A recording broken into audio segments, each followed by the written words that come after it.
Merci d'être au rendez-vous de l'information. Voici les titres de ce journal.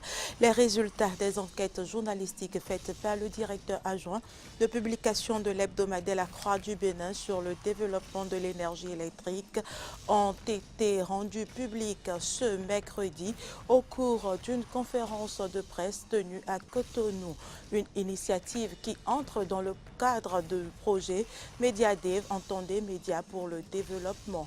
Plusieurs journalistes culturels du Bénin sont en formation depuis ce matin. C'est dans le cadre de l'atelier de formation des critiques des arts et de la scène, une initiative de l'association des journalistes culturels du Bénin.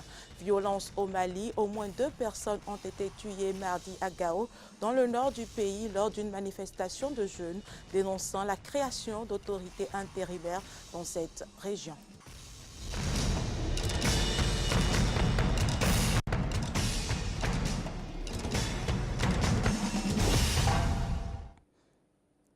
Mesdames et messieurs, bonsoir. Coupure de courant électrique, baisse de tension. Les problèmes de l'énergie électrique ne manquaient pas au Bénin jusqu'il y a peu.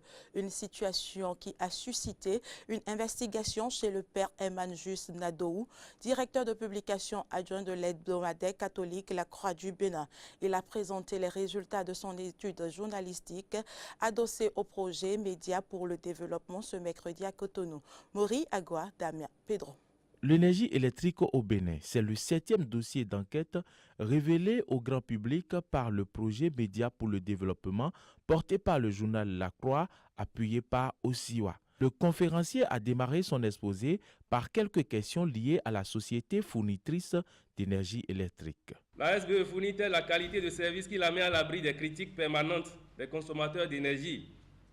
La SBE gère-t-elle le patrimoine énergétique de la nation avec un souci de bonne gouvernance et de rentabilité? Si cette énergie est tant sollicitée, pourquoi ne pas varier les sources d'énergie disponibles? Ce sont là quelques préoccupations qui ont guidé le père Nadoou Awanou dans les investigations déclinées en 5 articles avec 3 encadrés. Les factures trop salées électrocutent les clients. Le système de branchement frauduleux. La SBE prisonnière des fournisseurs extérieurs. L'intrépide engagement de Boniaï, les éléphants blancs et les 3 encadrés qui portent les titres suivants. Premier encadré, trop de tasses sur les factures, s'est exclamé un président de la Ligue des consommateurs. Un autre encadré qui restitue la procédure d'établissement des factures selon la SBE. Et un dernier qui trace l'historique de l'électrification du Bénin à travers des dates clés. Si les populations se plaignent au quotidien des factures que certains qualifient d'électrifiantes, cette enquête révèle la machination de certains clients de connivence avec les agents de la SB2E. Là, 2 catégories de personnes sont mises en cause. Quelques techniciens de la SBE et de simples électriciens.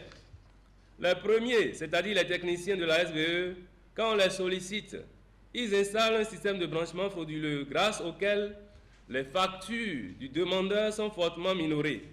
Ses voisins de quartier payant sans le savoir à sa place ce qu'il doit à l'entreprise.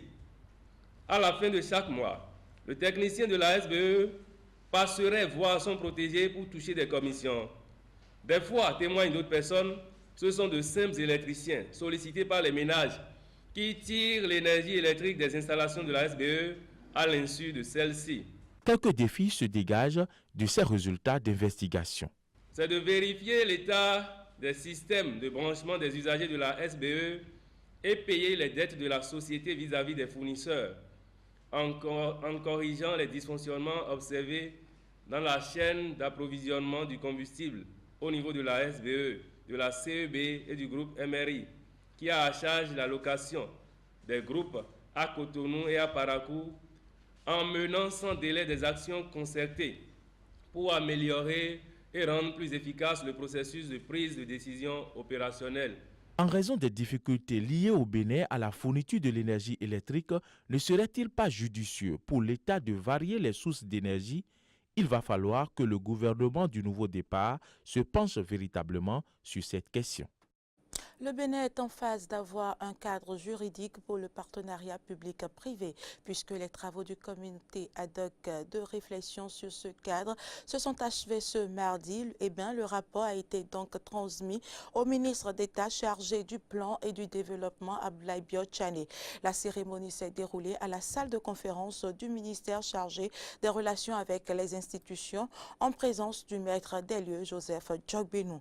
Les précisions, c'est avec Fréjus Servan et Cyril Agbo. 77 articles, 5 titres et plusieurs chapitres, c'est la forme que revêt le cadre juridique de nature législative sur le partenariat public-privé proposé dans ce rapport transmis au ministre d'État chargé du plan du développement par le comité ad hoc de réflexion sur la question installée le 14 juin dernier. Ce cadre juridique vise à donner de l'assurance aux investisseurs à pouvoir rentrer dans un espace de partenariat public-privé et permettre aussi à l'État d'avoir les fonds nécessaires pour exécuter ses plans d'action. Notre comité a eu donc l'honneur de pouvoir analyser en 28 jours tout ce qui peut être possible pour vraiment sécuriser, mettre en place un cadre juridique pour le partenariat public-privé au Bénin. Abdoulaye Biotchane, après avoir salué la célérité du comité dans ses travaux, a sollicité l'aide du président de la commission du plan du Parlement ainsi que d'autres députés présents à cette cérémonie pour que cette loi puisse recevoir assez rapidement un écho favorable au Parlement car, dit-il, c'est l'économie de la nation qui est en jeu. Nous avons sur nos tables plusieurs projets de partenariat. Mais c'est un fait que ce cadre légal nous manquait et nous manque encore. Ce sont des milliers d'emplois qui sont en cause. C'est une partie de la prospérité de notre pays qui est en cause. Parce que je peux vous le dire, sans ce cadre légal, beaucoup de contrats dits PPP ne passeront pas. Je ne vois en effet pas un investisseur sur 20 ans, sur 30 ans, sur 40 ans s'engager sur la base d'un décret. Le garde des Sceaux a salué la solidarité des différents ministères, mais aussi et surtout la collaboration entre l'exécutif et le législatif sur ce dossier. Il a par ailleurs annoncé la participation de la Banque mondiale. Je voudrais aussi souligner le fait que l'un de nos partenaires, notamment la Banque mondiale, qui est ici représentée, nous a accordé d'achever ce processus par l'onction d'un expert.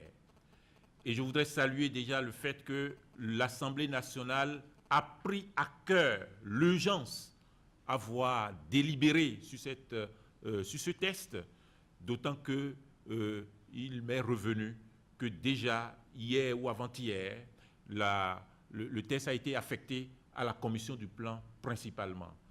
Au cours de ces travaux, le comité ad hoc de réflexion sur le cadre juridique du partenariat public-privé a examiné 8 tests d'autres pays sur le partenariat public-privé. Il s'agit entre autres de ceux du Burkina Faso, du Niger et de la Côte d'Ivoire. L'Association des journalistes culturels du Bénin a lancé ce mercredi l'atelier de formation des critiques des arts de la scène. Cet atelier, prévu pour durer 2 jours, se tient au Centre culturel artistique Africa à Cotonou et regroupe bien évidemment plusieurs acteurs du monde culturel. Œuvrer à la spécialisation des journalistes culturels du Bénin et renforcer leurs capacités en matière de critique de théâtre, ce sont les objectifs de cet atelier de formation des critiques des arts de la scène. Cette formation, organisée par l'Association des journalistes culturels du Bénin, avec l'appui du Fonds d'aide à la culture, a rassemblé plusieurs acteurs culturels du Bénin, mais aussi du Togo, du Burkina Faso, du Niger et du Cameroun. Pour Fortuné Sosa, président de l'Association des journalistes culturels du Bénin, cette formation fait suite à certains constats. Nous avons noté que, jusqu'à présent, la critique journalistique se complaît dans une fonction incitative et dissuasive qui consiste à signaler quel spectacle devrait-on aller voir ou pas. Ainsi, le journaliste culturel a tendance à verser dans la flatterie au lieu de juger de la pertinence d'une représentation théâtrale. Or, le critique de théâtre devrait être un observateur attentif qui est au courant de ce qui se joue et se produit. Ce sont là diverses raisons qui nous ont motivés dans le choix de ce module de formation au cours duquel les experts auront à revisiter avec les participants le fonctionnement du langage du théâtre, les astuces pour suivre un spectacle de théâtre afin d'en produire une critique de qualité. À cet effet, la formation entend être très andragogique avec la maïeutique socratique au cœur de la technique pédagogique. C'est devant Rose Dagba, représentante du Fonds d'aide à la culture, que Ousmane Aledji, expert en théâtre et directeur du Centre culturel artistique Africa, a plaidé la cause des journalistes culturels qui, selon lui, devraient bénéficier d'une subvention de la part de cette institution. Il en donne ici les raisons. Puisque le journaliste culturel, c'est le premier qui fait exister la création qui reste au fond du tiroir n'existe pas. Et la création, quand vous la montrez en tant que telle, elle prend corps, elle continue sa vie dans le regard des autres. Et celui qui propage le regard des autres doit normalement être bien imprégné de cela. Donc, non seulement c'est un acteur culturel, c'est aussi un diffuseur de culture. Donc il n'y a pas meilleur acteur culturel qu'un journaliste culturel. Pour Franck Poitiemin, président de l'Union des professionnels des médias du Bénin, la spécialisation des journalistes est devenue un impératif et les journalistes culturels ont un rôle important à jouer dans la société. Nous devons pouvoir aller un peu plus loin, amener le public à renouer avec le goût du théâtre. C'est très important. Cette formation sur les critiques des arts de la scène qui se déroule au Centre culturel artistique Africa prendra fin le vendredi 15 juillet 2016. À Bomey-Calavi, le maire Georges Bada a relancé officiellement ce mardi les travaux de lotissement, de recasement et d'ouverture de voies. C'était en présence du conseil communal, des chefs d'arrondissement, des chefs de village et de quartier, des têtes couronnées et des populations de la commune d'Abomey-Calavi. Mori Agua, Damien Pedro. Cette cérémonie marque le début d'une nouvelle ère de lotissement dans la commune d'Abomey-Calavi qui sera marquée par le changement des habitudes afin que chacun rentre dans ses droits. C'est du moins la substance à retenir des messages délivrés par les autorités qui se sont succédés au pupitre. Le chef d'arrondissement d'Abomey-Calavi est conscient des maux dont souffre la commune. Le lotissement de la commune d'Abomey-Calavi en général, et plus particulièrement celui de Calavi Centre, ex-commune urbaine, est en danger. Monsieur le maire, vous êtes désormais le médecin-chef qui devra guérir le lotissement de ces maux. Nous autres, infirmiers et soignants, aides-soignants, serons à vos côtés pour vous y aider.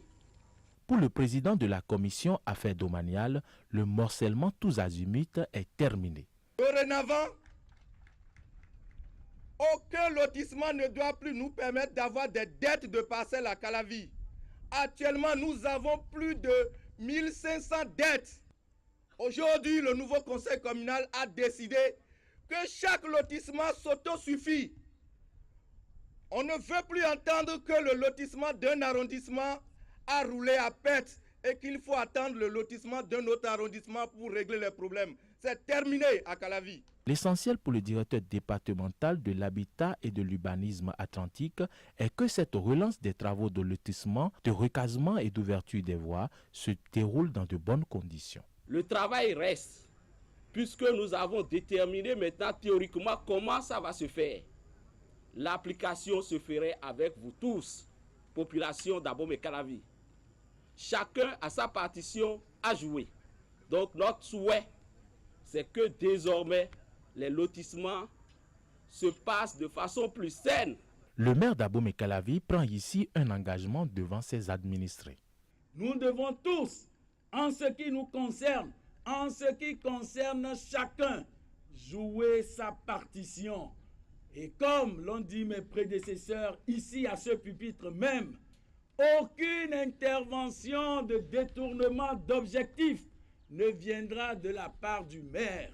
Pour Georges Bada, la sécurisation foncière devient une priorité, mais aussi un moyen de structuration de l'espace communal. Condition essentielle pour faire des localités de notre commune des zones d'attrait pour les investisseurs. C'est pourquoi il use de faire aboutir tous les travaux de lotissement en cours, bien entendu en nous appuyant sur les nouvelles directives relevant du domaine de l'aménagement et de l'urbanisme.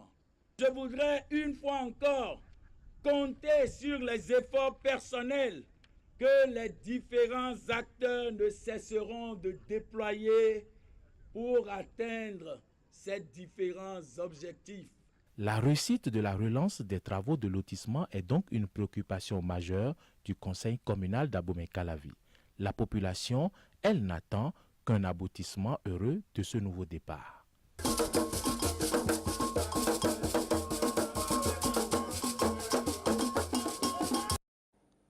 Nous restons à Abomey-Calavi où une délégation de la Banque mondiale et du PUGEMU était au cabinet du maire Georges Bada ce mardi pour le remercier du respect des engagements pris au cours du dernier passage d'une délégation de la Banque mondiale. À cette occasion, le coordonnateur CSS PUGEMU, Samour Seydou Adambi, et certains membres de la délégation ont formulé quelques doléances à l'endroit du maire concernant la conduite à tenir par les populations pour la réussite de certains projets en cours dans la commune.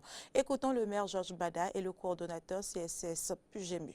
La délégation de la Banque mondiale en fait, est arrivée ce matin ici avec à sa tête le docteur Africa, le titulaire même du projet à la Banque mondiale, pour dire merci au maire et à toute la commune de Calavi parce que les engagements pris lors du dernier passage de la mission de la banque ici ont été entièrement respectés.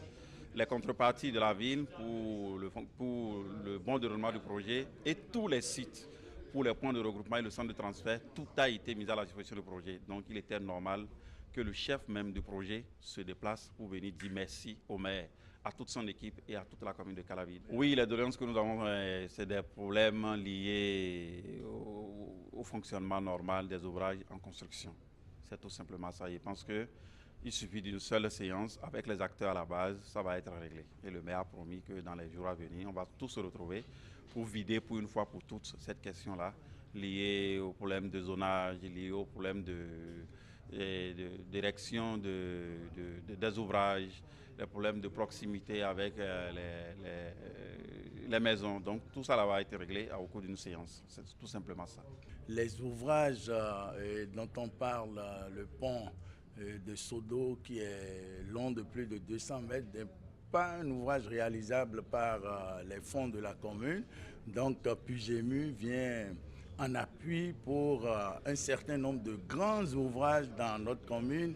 Il va de soi que nous honorons de nos engagements, c'est-à-dire la contribution déjà quotidienne et simple que nous avons, également les sites à mettre à leur disposition. Et je crois que nous devons pouvoir travailler la main dans la main pour faire de cette commune une commune dont le développement est réellement amorcé. Voilà pourquoi nous sommes très très contents d'être là.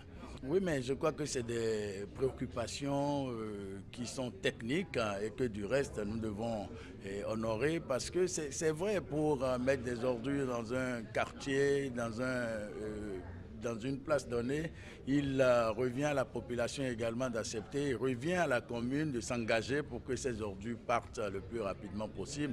Donc ce point-là sera réalisé. Également pour ce qui concerne l'espace vert ou les mesures d'accompagnement qui seront réalisées au niveau du pont. À l'image de ce que vous avez à Cotonou, il faut nécessairement que la population, les présumés propriétaires acceptent de coopérer pour que réellement nous ayons l'espace qu'il faut en vue de réaliser cet ouvrage. Je crois que c'est une des doléances également que nous avons accepté de réaliser. Hors du Bénin, au moins 2 personnes ont été tuées mardi à Gao, dans le nord du Mali, lors d'une manifestation de jeunes dénonçant la création d'autorités intérimaires dans ces régions, une disposition de l'accord censé ramener la paix dans ce pays instable. Cette disposition est rejetée par plusieurs organisations politiques et de la société civile malienne qui avaient appelé à manifester mardi à Gao pour dénoncer les injustices observées. La manifestation n'a pas été autorisée en raison raison de l'état d'urgence en vigueur jusqu'à vendredi, a expliqué à l'AFP un responsable de la mairie de la ville. En dépit de cette interdiction, des centaines de jeunes sont sortis dans les rues, des pneus ont été brûlés à plusieurs endroits de la ville et les marchés ont été fermés, ont raconté des témoins. Suivez plus tôt. C'est des tirs à balles réelles, mais c'est des tirs en l'air. C'est ne dirigé contre personne. C'est pour dissuader tout simplement les marcheurs à rentrer chez eux, tout simplement. Parce que ce sont nos frères, je vous dis encore, nous sommes du même pays et il n'y a pas de raison qu'on tire sur nos frères. Nous ne sommes pas des djihadistes, ni des tueurs, ni des braqueurs. Nous nous revendiquons nos droits. Il y a quel pays qui n'a pas ses droits? Nous les jeunes là, qu'est-ce que le Mali a fait pour nous? Qu'est-ce que le Mali a fait pour nous? On revendique nos droits et puis on nous tue. Vous avez vu des morts. Le 14 juillet 2015, des milliers d'Iraniens descendaient dans les rues de Téhéran pour saluer l'accord nucléaire entre leur pays et les grandes puissances. Mais un an après, l'enthousiasme a fait place au doute. Reportage. 4 juillet 2015. Des milliers d'Iraniens en liesse descendent dans les rues de Téhéran. Leur pays et les grandes puissances viennent de conclure un accord nucléaire après 2 ans d'âpres négociations. L'accord a permis la levée d'une partie des sanctions contre l'Iran en échange de son engagement à renoncer à l'arme nucléaire. Mais 1 an plus tard, les résultats tardent à se faire sentir pour relancer une économie en pleine stagnation. À mon avis, l'accord nucléaire n'a eu aucun impact économique ou social. Nous n'en sentons pas les effets sur nos vies.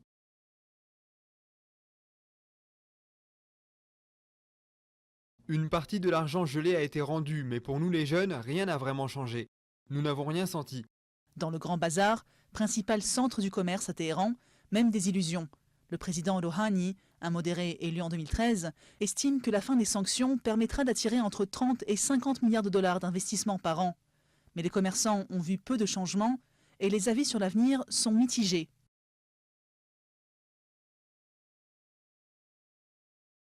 L'Iran a une économie locale et peu de liens à l'international. Avant ou après l'accord, nous n'avons pas vu beaucoup de changements.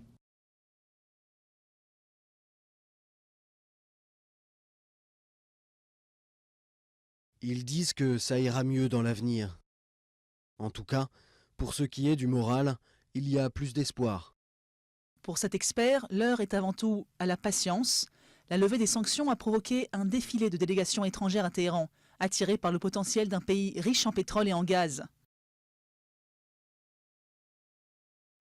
L'exportation de pétrole aujourd'hui a augmenté de plus de 100% par rapport à l'année dernière. Grâce à ça, nous allons avoir au moins 4 ou 5% de croissance économique cette année.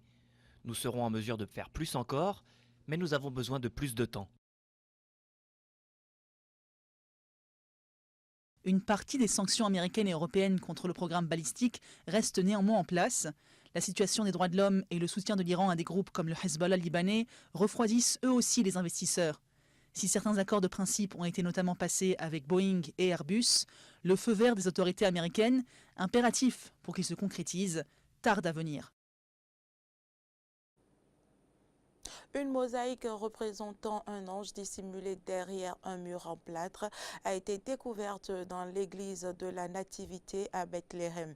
Cette mosaïque est cachée depuis des décennies dans l'église construite sur le site où Jésus est né. Selon la tradition chrétienne, elle a été repérée lors de récents travaux de restauration par une équipe italienne avec l'accord du gouvernement palestinien. Reportage.